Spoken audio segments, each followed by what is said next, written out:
4월 26일 새벽 만나를 시작하겠습니다. 이 새벽에 주시는 하나님의 말씀은 사무엘하 10장 1절로 19절에 있는 말씀입니다.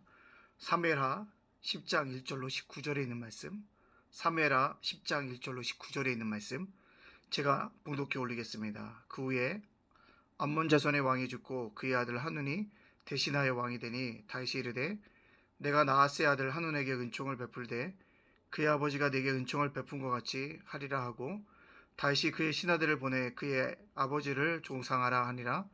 다윗의 신하들이 암몬 자손의 땅에 이름에 암몬 자손의 관리들이 그들의 주 한눈에게 말하여 왕은 다윗이 조객을 당신에게 보낸 것이 왕의 아버지를 공경함인 줄 여기시나이까?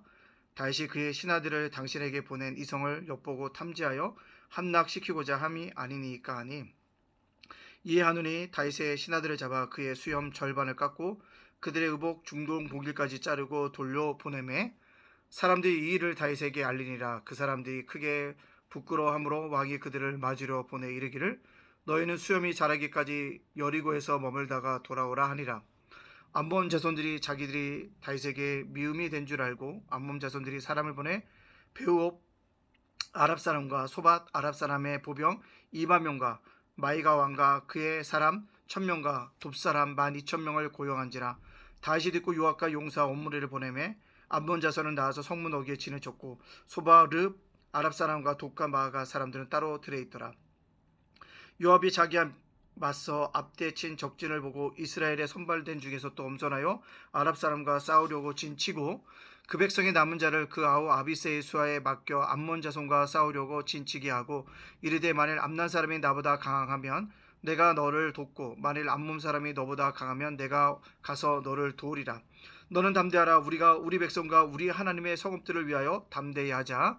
여호와께서 친히 여기시는 대로 행하시기를 원하노라 하고 요압과 그와 함께한 백성이 아랍 사람을 대항하여 싸우려고 나아가니 그들이 그 앞에서 도망하고 암몬 자손을 아랍 사람이 도망을 보고 그들도 아비새 앞에서 도망하여 성읍으로 들어간지라. 요압이 암몬 자손을 떠나 예루살렘으로 돌아가니라. 아랍 사람이 자기가 이스라엘 앞에서 패하였음을 보고 다 모이되 핫다네살이 사람을 보내 강 건너 쪽에 있는 아랍 사람들 불러내어 그들의 헬람에 이르니 핫다네살의 군사 영관 소박이 그들을 거느린지라. 어떤 사람이 다윗에게 알림에 그가 온 이스라엘을 모으고 요단을 건너 헬람의 이름에 아랍 사람들이 다윗을 향하여 진을 치고 더불어 싸우더니 아랍 사람이 이스라엘 앞에서 도망한지라. 다윗이 아랍 병거 700대와 마병 4만 명을 죽이고 또 그 군대 사령관 소박을 치매 거기서 죽으니라. 하다네셀에 속한 왕들이 자기가 이스라엘 앞에서 패함을 보고 이스라엘과 하친하고 성기니 그러므로 아랍 사람들이 두려워하여 다시는 암몬 사람을 돕지 아니하니라. 아멘. 오늘도 새벽 만나러 싸울 수 있도록 하신 하나님께 감사하고요. 오늘도 말씀으로 하루를 열어가시는 여러분들을 주님의 이름으로 축복합니다. 의도가 있는데요. 어떤 사람이 선한 의도를 가지고 옵니다. 근데 오해하면 엄청난 창극이 발생할 수도 있다라는 사실을 오늘 본문은 우리에게 알게 되어집니다. 누가 오해했습니까? 암몬 왕이 그랬다는 거죠. 암몬 왕의 나하스는요, 사울과는 적대적인 관계였지만 다윗과는 우호적인 관계였습니다. 근데 이 아람 왕이었던 나하스가 죽고 그의 아들 한눈이 왕이 되어집니다. 결국 어떻게 합니까? 왕에게 장례식을 치니까 조문을 가야겠죠. 다윗이 조문객들을 보내게 되어집니다.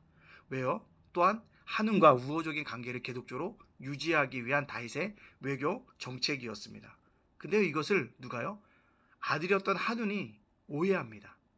조문 온 것이 아니라 우리를 엿보고 정탐하고 우리를 치려고 하는 것이라고 오해하고 오히려 사절단에게 수모를 주고 내쫓은 것을 보게 되어집니다. 중요한 것은요, 오해함으로 말미암아 극한 행동이 나왔다는 거죠. 뒤를 돌아보지 않고 극한 행동을 함으로 말미암아 그가 결국 다윗에게 미움을 받게 되어짐을 깨닫게 되어진다는 거죠. 그랬더니 용병을 고용하고 맞서 싸우려고 하는 모습을 우리들에게 보여주고 있습니다. 아무리 선한 의도를 가지고 한다 할지라도 때때로 누군가 나를 뭐 할 수 있다?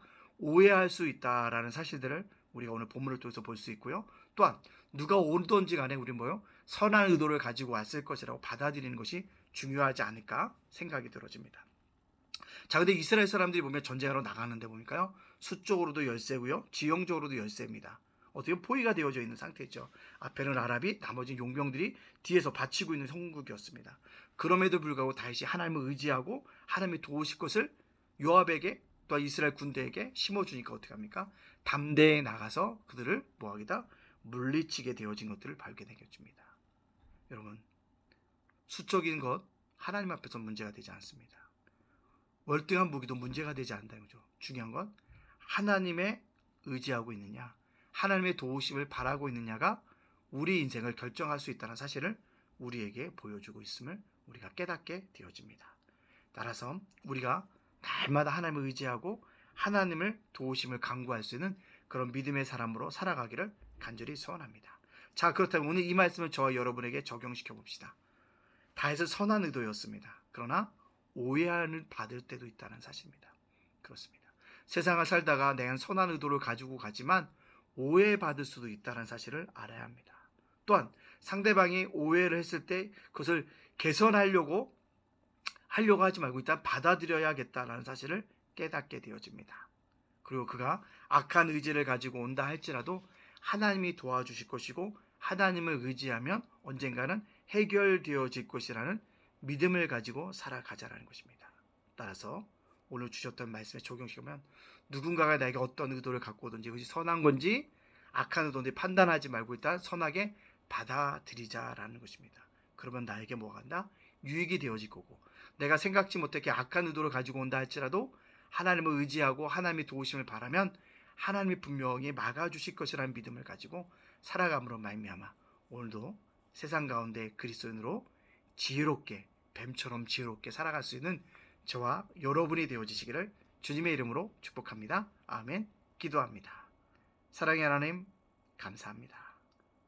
제 허물로 죽었던 저희를 구원하여 주시니 감사합니다. 어제도 지켜주시니 감사합니다. 오늘도 지켜주실 것을 믿고 감사합니다. 날마다 감사함으로 살아가게 해주시고 어떤 형편에 처하든지 어떤 상황에 있든지 감사함으로 하나님께 영광을 돌리게 하여 주시옵소서. 오늘의 살아가는 우리 성도들을 지켜주시고 보호하여 주시고 인도하여 주시고 아름다운 동행의 현장이 되어줄 수 있도록 역사하여 주시옵소서. 무엇보다 오늘 말씀처럼 어떤 사람이 내게 의도를 가지고 온다 할지라도 선한 의도인지 악한 의도인지 미리 판단하지 않고 그것을 의롭게 받아들이고 잘 해결할 수 있는 믿음의 사람 되게 하여 주시옵소서. 예담교회 교회의 본질을 회복하는 데 앞장서는 교회가 되게 해주시고 예담제가 목사님과 예담장원 도서관 위에 함께하여 주시옵소서. 윤수일 목사님과 그의 가정을 지켜 주시옵소서. 모든 영광 주께 돌리오며 예수님의 이름으로 축복하며 기도합나이다. 아멘.